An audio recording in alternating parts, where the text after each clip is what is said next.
Welcome back to the channel. We're diving right back into the drama. The Yehua found Sujin, who tearfully confessed her desperation. For 70,000 years, her life had been smooth, but the thought of marrying him plunged her into despair. She revealed the secret of the soul-binding lamp. Burning a mortal belonging could gather souls from 100-mile radius to create a similar one. A way to bring back Susu. Her only condition was to live in Shiwu Palace, just to be near him. Returning to his chambers, the Yehua prepared to burn Susu's wedding dress. But suddenly, a fierce wind gusted from the 10-mile peach forest, sweeping peach blossoms into his room. He opened the door to a sky filled with falling petals, withered blossoms, and no Susu.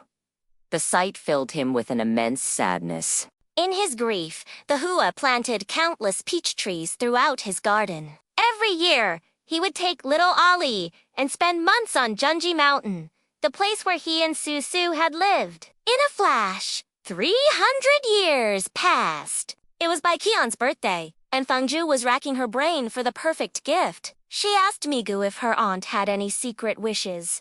Migu confided that by Qian's greatest desire was to revive the supreme god Mo Yuan.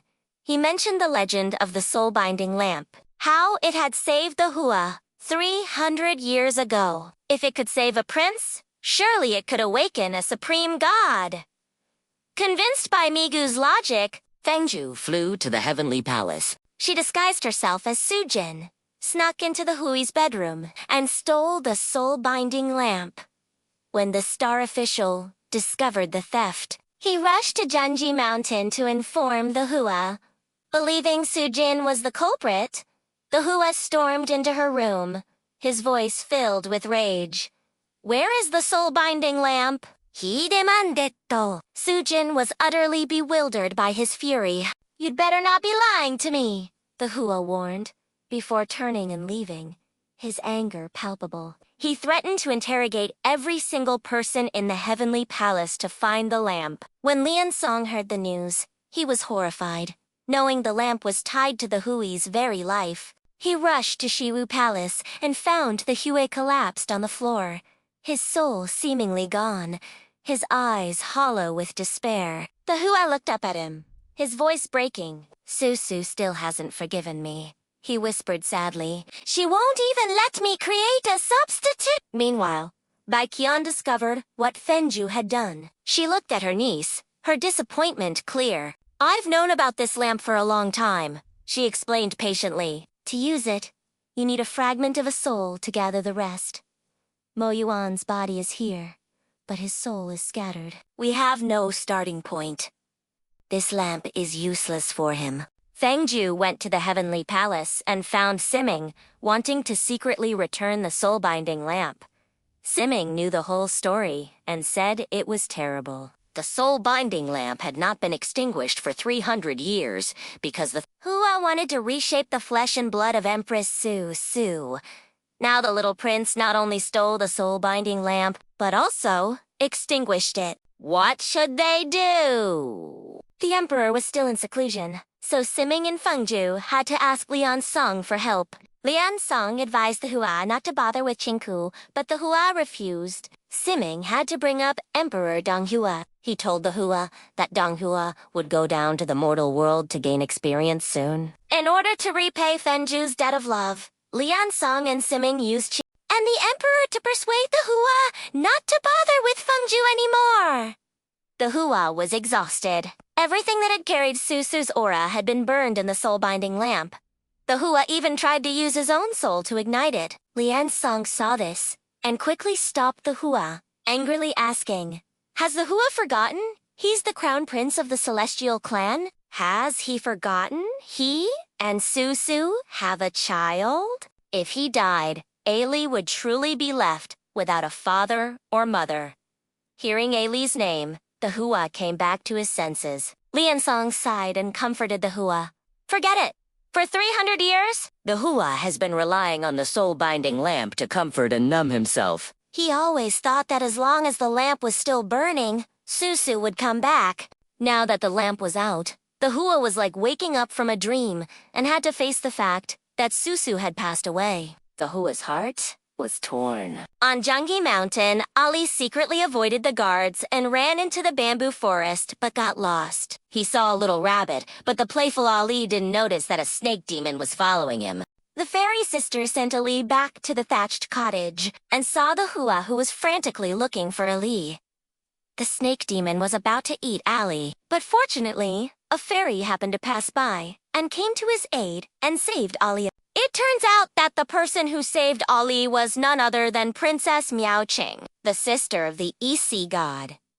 Upon learning that the person before her was none other than the crown prince of the Celestial clan, Princess Miao Qing was overjoyed. It turned out that Princess Miao Qing had long heard of the UHS fame and had long been infatuated with him. Now, to see her beloved, she was overjoyed. To express her gratitude for saving Ali, the Hua granted her a wish. Princess Miao Qing shyly replied that she wanted nothing but to stay in the thatched cottage until the Hua and Ali came to live with her, so she could do their laundry and cook for them. The Hua finally couldn't resist Miao Qing's request, and considering that she sacrificed herself to save Ali, he really couldn't refuse Miao Qing, so he allowed her to stay in the thatched hut for 10 days. However, Ali was very unhappy. Although he didn't understand the affairs of adults, he could feel that his sister liked his father. Now his father kept her in his mother's thatched hut. Ali was afraid that this person would take away her mother's position. Ali went to the Hua crying, and the Hua hardened his heart to tell Ali that the soul-binding lamp was out, and his mother would not come back. Ali cried and said that she didn't believe it, and ran out, leaving the Hua sad. Fengjiu returned the soul-binding lantern and came to Bai Qian excitedly. Bai Qian slowly told Fengjiu that the sea god of the East Sea had given birth to a son and had sent her an invitation, and she wanted to attend the banquet. Fengjiu was puzzled as her aunt had never paid attention to such things in the past. But today, the sea god of the East Sea was so lucky that he could invite her aunt. Bai Qian told Fengjiu the whole story. It turned out that Bai Qian's mother had a difficult delivery when she gave birth to her. Fortunately, the sea god of the East Sea had a midwife to assist in the delivery, which saved her mother from suffering. So now she could be considered to be repaying the East Sea for their great favor. The gods in the heavenly palace were all talking about how the god of the North Sea not only took many days off from attending court after having a son, but also sent wedding invitations to all corners of the world. It was really too ostentatious. As a result, someone said that this was nothing. They didn't expect that Aunt Bai Qian from Qingku actually accepted the banquet. This really gave enough face to the god of the North Sea. Bai Qian had never revealed her true identity in front of the gods, so the gods thought that the queen of Qingku had never left Qing, and they were full of curiosity and expectations about Bai Qian. Sima Ming came to find Fengjiu and wanted to take her to Emperor Donghua to repay his kindness. Fengjiu was worried that her aunt would not let her leave after knowing this, so she asked Migu to wait a few days after she left before telling her aunt about this. Bai Qian asked Migu for a tree bud to prevent herself from getting lost in the East China Sea.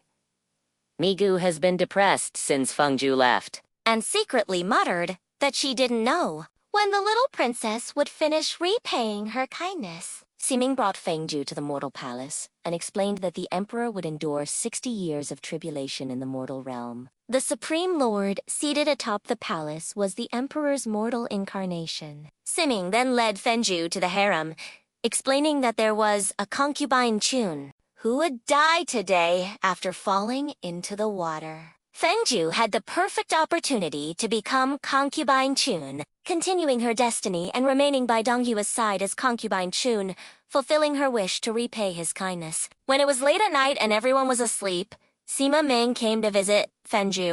After Fengjiu became concubine Qian, everything was fine except the phoenix tail flower on her forehead. Sima Ming was worried that this birthmark that appeared out of nowhere would cause criticism. During the day, Fengjiu was in the imperial garden, brooding over how to get closer to the emperor, Donghua's incarnation. She was spotted by the empress and her companions. The empress, jealous by nature, used the phoenix tail flower birthmark on her forehead to embarrass Fengjiu and ordered the emperor to remove her bed badge. Fengjiu thought, if she couldn't sleep with him, then a chance encounter would be fine.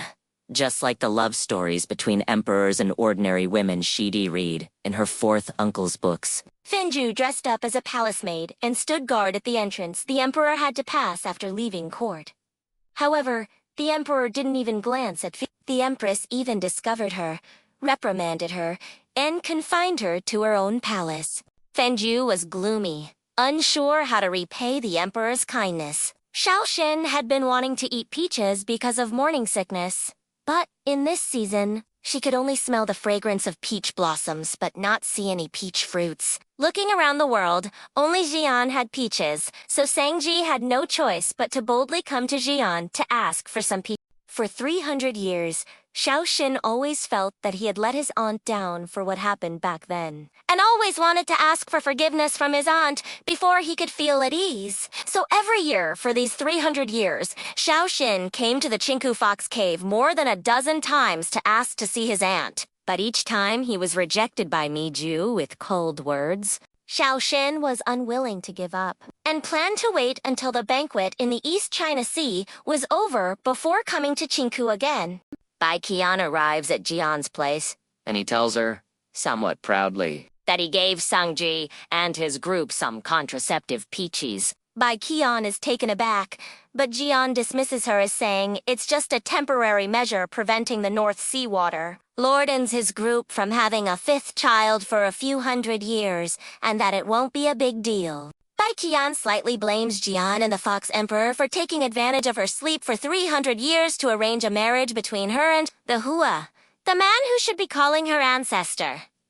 This is becoming increasingly awkward. Qian, knowing he was in the wrong for not discussing this with Bai Qian beforehand, doesn't argue with her. Bai Qian dug out the 2 pots of peach blossom wine that Jian prepared for Bai Zuan, lay comfortably on the peach tree, and drank the wine. The Hua took Ali to the East China Sea.